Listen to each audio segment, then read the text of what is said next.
Success story. आज हम लोग पढ़ते हैं बायोलॉजी क्लास 10th का लाइफ प्रोसेसेस पार्ट 9 है रिस्पिरेशन इन प्लांट्स। प्लांट्स में रिस्पिरेशन हम लोग पढ़ते हैं। जो प्लांट्स में रिस्पिरेशन होता है ना, वो डिफ्यूजन के थ्रू होता है। Diffusion means movement of molecules from higher concentration to lower concentration. Air molecules carbon dioxide है, गैसेस हैं। ये कार्बन डाइऑक्साइड और गैसेस, कार्बन डाइऑक्साइड और ऑक्सीजन, ऑक्सीजन और कार्बन डाइऑक्साइड, ये हायर कंसंट्रेशन से लोअर कंसंट्रेशन की ओर मूव करता है। इसी प्रोसेस को हम कहते हैं डिफ्यूज़न। डिफ्यूज़न में क्या है कि अगर मान लीजिए इधर कार्बन डाइऑक्साइड के मॉलिक्यूल्स ज़्यादा हैं, इधर इसकी मात्रा कम है, तो ये कार्बन डाइऑक्साइड के मॉलिक्यूल्स हाई कंसंट्रेशन यानी हायर कंसंट्रेशन से लोअर कंसंट्रेशन की ओर मूव कर जाते हैं। इसी को हम डिफ्यूजन कहते हैं। तो प्लांट में जो रिस्पिरेशन होता है वो डिफ्यूजन के थ्रू होता है। और प्लांट के डिफरेंट पार्ट्स हैं। सबसे पहले हम लोग पढ़ते हैं रिस्पिरेशन इन रूट्स।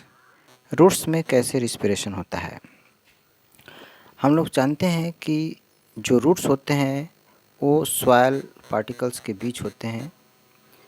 और ये जो रूट सॉइल पार्टिकल्स के बीच होते हैं ना, यहाँ पर इस सॉइल पार्टिकल्स के बीच जो स्पेस होता है उसमें एयर भरा रहता है, एयर जिसमें ऑक्सीजन प्रेजेंट होता है। और इस रूट से स्मॉल हेयर लाइक स्ट्रक्चर निकलते हैं। इस स्ट्रक्चर को, हेयर लाइक स्ट्रक्चर को कहते हैं रूट हेयर। और यही रूट हेयर इस एयर को एब्जॉर्ब करता है और प्लांट के बॉडी में, सेल्स में ले जाता है।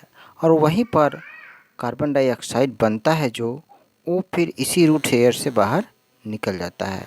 इसको हम कहते हैं, इसी को प्रोसेस को कहते हैं डिफ्यूजन। यानी रूट्स में जो डिफ्यूजन होता है इसी मेथड से होता है। जैसा कि यहाँ पर दिया हुआ है, air is present in between the particles of soil, यानी सॉइल के पार्टिकल्स के बीच एयर प्रेजेंट होता है।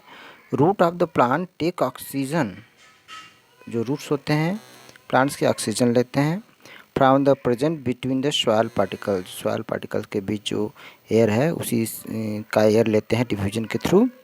And extension of epidermal cells root hair और कॉल्ड रूट हेयर।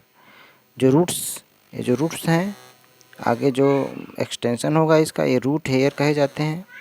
यही रूट हेयर के थ्रू जो सॉइल में पार्टिकल के बीच एयर है उसी को जो है वो लेते हैं। Oxygen diffusion into the root hair and reaches all cells of the roots. Root के सभी सेल्स में पहुंच जाते हैं ऑक्सीजन।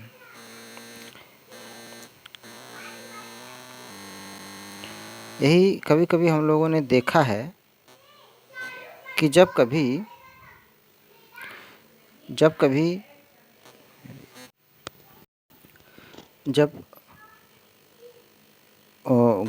किसी प्लांट्स, अगर वो सपोज करिए कि पॉट्स में लगा हुआ है और इस प्लांट्स के जो रूट हैं एयर, सॉइल पार्टिकल के बीच जो एयर है उसी से अपना ऑक्सीजन ले रहे हैं और रिस्पिरेशन कर रहे हैं। लेकिन अगर हम इसको वाटर से फिलअप कर दें, फिलअप विथ वाटर, तो क्या होगा।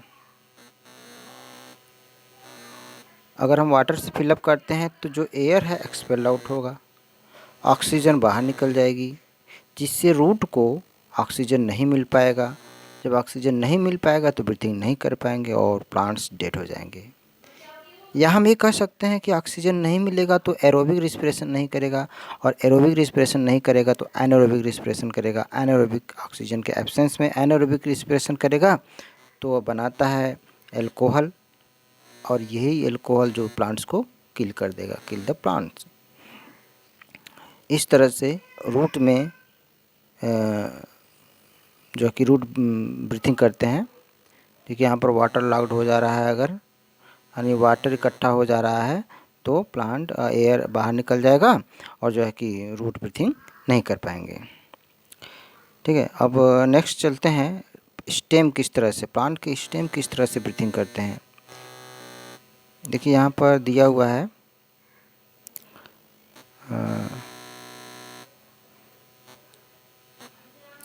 ए रूट है, ये रूट हेयर ये देख रहे हैं, रूट हेयर है। रूट हेयर सोयल पार्टिकल्स के बीच एयर को एब्जॉर्ब करते हैं और सेल्स में चले जाते हैं ऑक्सीजन, और वहीं से कार्बन डाइऑक्साइड जो है कि रूट हेयर के थ्रू बाहर निकल जाता है। अब यहाँ बात कर रहे हैं कि स्टेम में किस तरह से स्टेम रिस्पिरेशन करते हैं प्लांट में। अगर वो हर्बेसियस स्टेम है यानी हर्बेसियस प्लांट्स यानी सॉफ्ट स्टेम वाले प्लांट्स हैं अगर, तो उनमें स्टोमेटा होता है। वो स्टोमेटा के थ्रू वो ब्रीथिंग करते हैं, ठीक है, स्टोमेटा के थ्रू। अगर हर्बेसियस प्लांट है तो उसमें स्टोमेटा होते हैं, तो स्टोमेटा से, ये स्टोमेटा है, अगर इसी स्टोमेटा से यहाँ पर क्या होता है, ऑक्सीजन अंदर जाता है और यहीं से कार्बन डाइऑक्साइड बाहर निकलता है। अगर वह सॉफ्ट स्टेम वाला प्लांट है तो उस स्टेम में स्टोमेटा प्रेजेंट होते हैं, तो यहीं से एक्सचेंज होता है गैस का। Exchange of respiratory gases means oxygen and carbon dioxide. Stem of herbaceous plant takes place through the stomata के थ्रू होता है। And oxygen from the air से जो ऑक्सीजन होता है डिफ्यूजेज इनटू द स्टेम, उस स्टेम में डिफ्यूज हो जाता है हर्बेसियस प्लांट के स्टेम में through the stomata and reaches all cells of the for respiration, और डिफ्यूज होकर के रिस्पिरेशन करते हैं। और carbon dioxide gas produce during the respiration, और रिस्पिरेशन के दौरान जो कार्बन डाइऑक्साइड प्रोड्यूस होता है वो डिफ्यूज आउट हो जाता है एयर में। इस तरह से ये करते हैं, ठीक है। यहाँ पर देखिए, यहाँ पर लेकिन अगर ये स्टेम सॉफ्ट नहीं है, वुडी स्टेम है, ठीक है, वुडी स्टेम है, तो यहाँ पर लेंटी सेल्स प्रेजेंट होते हैं। लेंटी सेल्स, देखिए यहाँ पर ये लेंटी सेल्स हैं। यहाँ पर लेंटी सेल्स के थ्रू हार्ड वुडी स्टेम में लेंटी सेल्स के थ्रू जो है कि यहाँ पर रिस्पिरेशन होता है। इसी से कार्बन डाइऑक्साइड बाहर निकलता है और ऑक्सीजन अंदर जाता है, CO2 बाहर निकलता है। तो इस तरह से स्टेम जो होता है वो स्टोमेटा से भी ब्रीथिंग करते हैं और लेंटिसेल से भी ब्रीथिंग करते हैं। कभी कभी प्लांट्स के लिप्स नहीं रहते हैं तो भी जीवित रहते हैं, क्योंकि वो ब्रीथिंग करते हैं तभी जीवित रहते हैं। ब्रीथिंग करते हैं इसका मतलब है कि वो उनमें लेंटिसेल्स होते हैं स्टेम में, और उसी से वो ब्रीथिंग करते हैं। तो यहाँ पर देखिए लेंटिसेल्स हैं, और यहाँ पर देखिए स्टोमेटा है, ये थर्ड फिगर है। ये जो है कि स्टोमेटा है, स्टोमेटल पोर्स है। इसी से कार्बन डाइऑक्साइड जो बाहर निकलता है, ऑक्सीजन अंदर जाता है, ऑक्सीजन अंदर जाता है, ठीक है। क्योंकि ब्रीथिंग प्रोसेस में हम लोग क्या करते हैं, ऑक्सीजन इन होता है और CO2 बाहर निकलता है इसी स्टोमेटा के थ्रू। और जो लिप्स होता है प्लांट्स के, ये इसमें जो ब्रीथिंग होता है, रिस्पिरेशन इन लिप्स में स्टोमेटा के थ्रू होता है। जैसे कि हम लोगों ने देखा है अभी, stomata is small pores present in the lips surface के लिप्स पर प्रेजेंट होते हैं स्मॉल पोर्स, जिसे हम स्टोमेटा कहते हैं। इसी स्टोमेटा से रिस्पायरेटरी गैसेस एक्सचेंज होते हैं, यानी ऑक्सीजन इन होता है और कार्बन डाइऑक्साइड आउट होता है। अब यहाँ पर बात हो रही है कि जो एक्सचेंज ऑफ गैसेस तो होता ही है इसमें, लेकिन डे टाइम में क्या होता है, जब डे टाइम में प्लांट्स रिस्पिरेशन करते हैं तो उस दौरान वो फोटोसिंथेसिस भी करते हैं। और हम लोगों को पता है कि फोटोसिंथेसिस के दौरान क्या निकलता है, ऑक्सीजन गैस निकलती है, और कार्बन डाइऑक्साइड क्या होता है, आउट हो जाता है, इन हो जाता है। फोटोसिंथेसिस के दौरान कार्बन डाइऑक्साइड लेते हैं और ऑक्सीजन छोड़ते हैं प्लांट्स। तो इसमें जब डे टाइम में ब्रीथिंग होता है तो ब्रीथिंग के दौरान वो ऑक्सीजन लेते हैं। जब वो ब्रीथिंग के दौरान ऑक्सीजन लेते हैं तो दिन में तो फोटोसिंथेसिस भी करते हैं। फोटोसिंथेसिस के दौरान जो ऑक्सीजन निकलता है उसकी थोड़ी मात्रा वो ऑक्सीजन की ब्रीथिंग में यूज कर लेते हैं, बाकी हम लोगों को दे देते हैं।